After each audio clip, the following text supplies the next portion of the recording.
Acceleration due to gravity at height of 1 kilometer above the earth is the same as at a depth of d below the surface of a earth.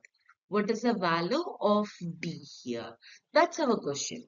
It's known that the acceleration due to gravity above the earth can be calculated using a formula g times 1 minus 2h divided by r. Whereas h is representing the height, it's given as 1 kilometer. Whereas r is representing the radius of a earth.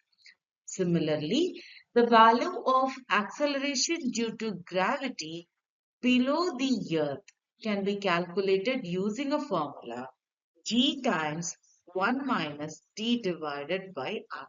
Whereas d is representing the depth value, that's what we are going to calculate in this question.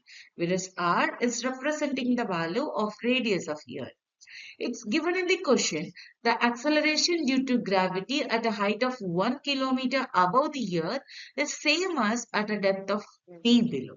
So here we can write GA will be equal to GB. So when we are applying the values, it can be written as G times 1 minus 2H divided by R will be equal to G times 1 minus D divided by R.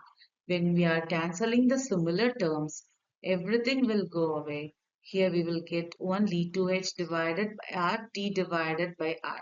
Again, when we are removing the similar terms, we will get t is equal to 2 times h.